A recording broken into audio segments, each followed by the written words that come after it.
Okay, welcome to another short OpenStax astronomy.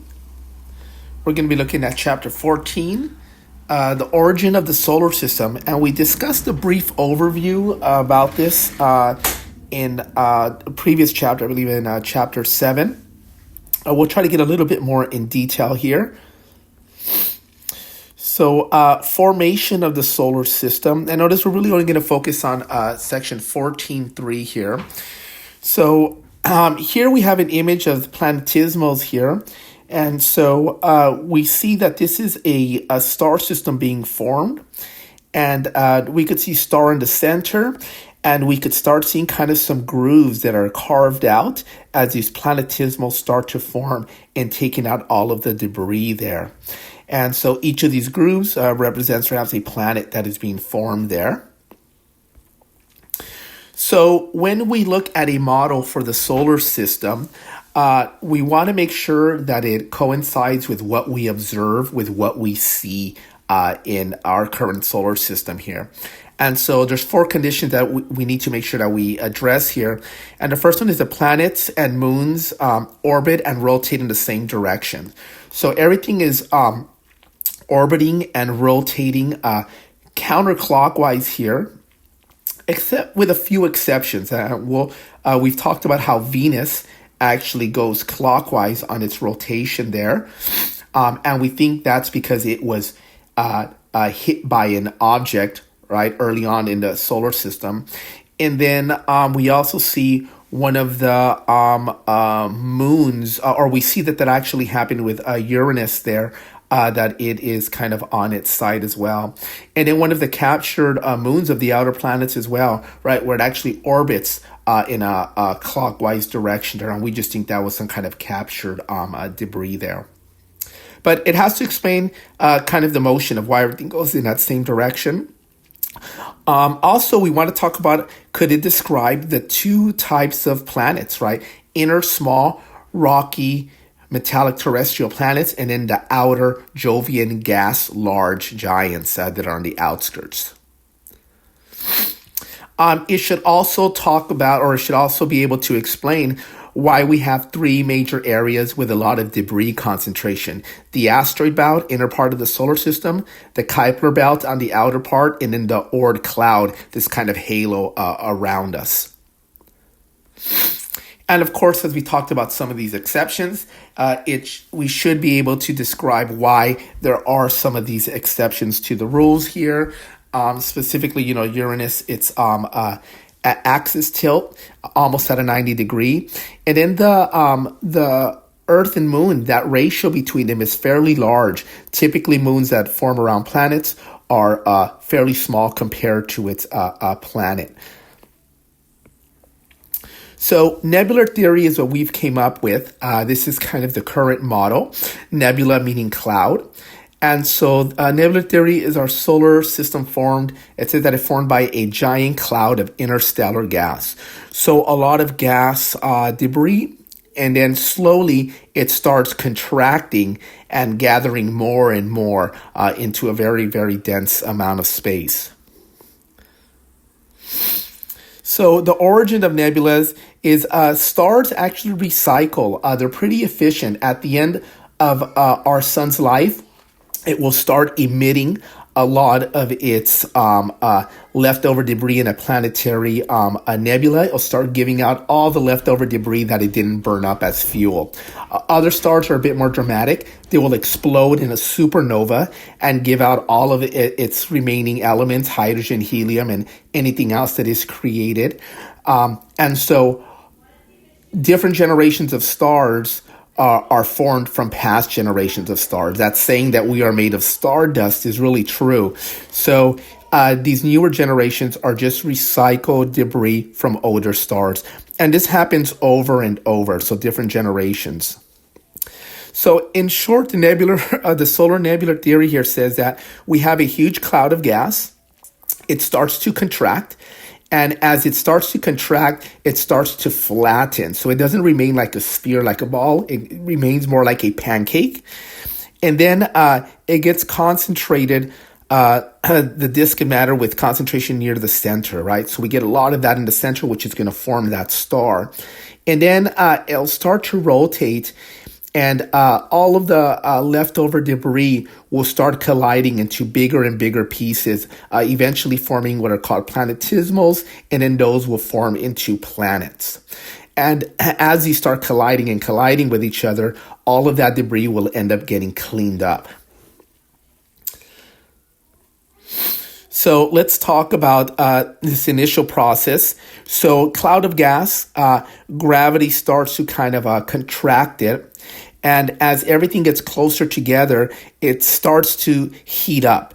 So we have this conservation of energy. So gravitational potential will turn into kinetic, and then that will turn into thermal energy. So as this cloud starts contracting, it's going to start to heat up. Then we have the conservation of angular momentum. So as it starts contracting, the rotational speed is also going to increase. So smaller amount is going to start spinning faster and faster. So as it gets smaller, it's going to start getting hotter, and it's going to also cause this rotation to start happening. And as it rotates, objects are going to start colliding more and more. So instead of that sphere, they're going to start settling down, and you're going to end up with something that is more of a pancake shape there. So collisions between all of these particles is what causes the disk to start to flatten. So since that cloud is rotating in the same direction when everything forms, that is why all of the planets will end up orbiting, right, rotating in that same direction, because we have that momentum moving everything in that same direction there. So why are there two types of planets here? Again, the inner terrestrials, outer Jovians. And this has to do with what is considered the frost line, which is right beyond the asteroid belt, right before Jupiter. So inside the frost line, it's too hot for hydrogen compounds to form with ice. So it's very hot there, so you're going to have more metallic metals. You need that heat for them to be able to mold and merge together.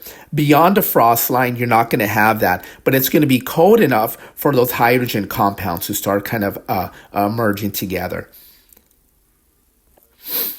And so we see that as we get samples of some of the kind of metal oxides here, iron, and then into some of these hydrogen compounds, we see that right around where that frost line is, we start seeing a very different composition of these elements here.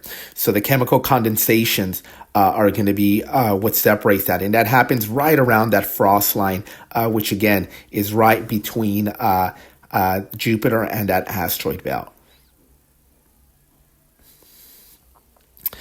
Here we see some moons of Jovian planets form a miniature disk.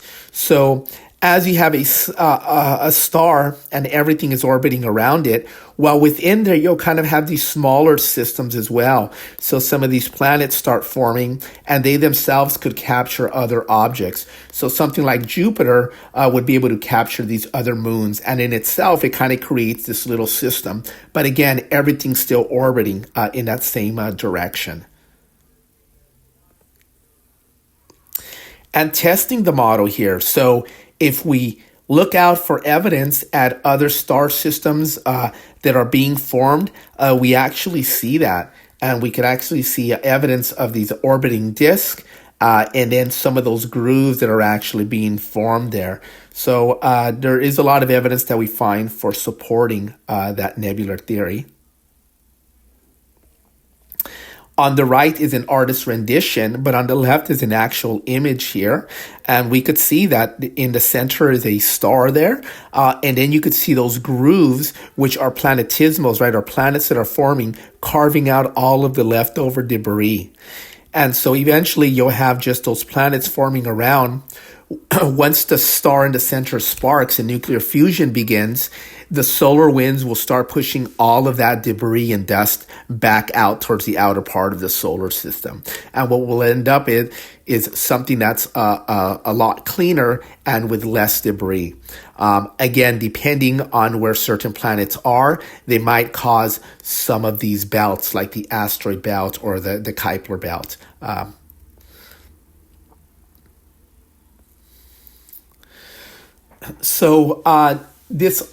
This nebular theory also explains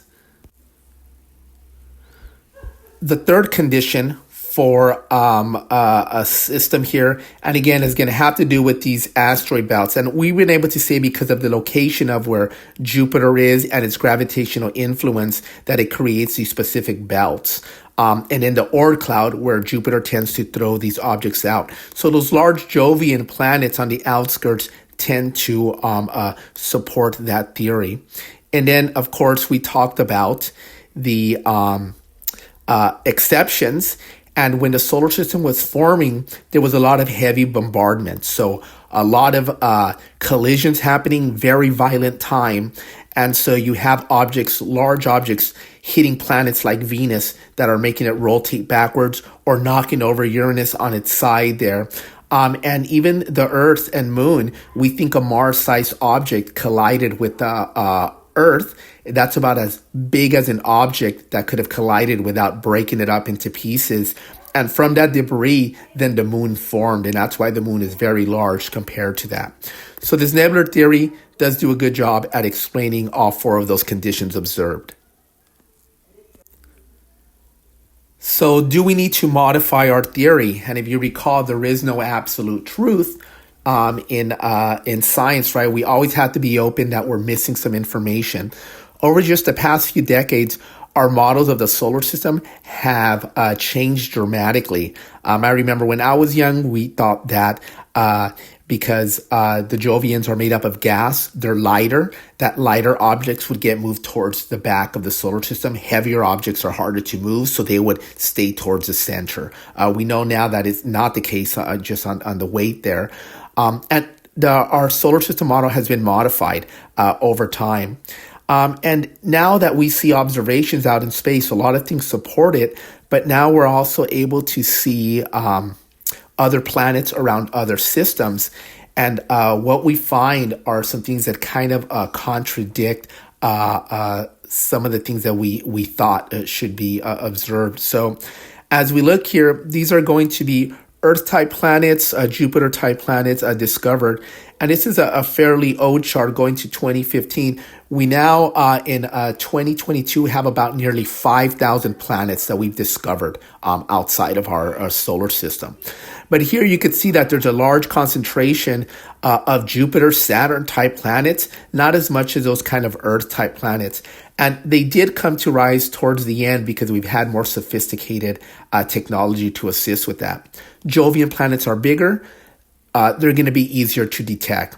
And so we have a lot of these planets, these Jovian-sized planets, and we see in some of these other star systems, they are not in the outskirts. Some of these Jovian planets are very close within that frost line where the terrestrial planets would be. And so we have to kind of modify and try to think about that. So for us, at about 5 AUs is that frost line, and we wouldn't expect any Jovian-type planet, but we have found what we call these hot Jupiters within there. And so what we think is perhaps when two Jovian planets were forming, if they were close to one another, one's gravitational influence could have bumped one out of the orbit. And so it would make it come very close inside, but then it would have a highly elliptical orbit. And that's what we find when we do see these Jovian-sized planets on the inner part of their star system. They are highly elliptical. And then also, that's what we call kind of planetary migration, where a planet starts somewhere and then it moves to another place in the star system. But that also means that planets could be ejected. Maybe that gravitational tug is so far that it would just throw a planet out of its star system and it would be floating by itself. And we've also detected that as well. So kind of these Jovian planets that are just kind of floating alone. And again, those are perhaps that were ejected there. So as we get more data information here, we keep adjusting our theories here.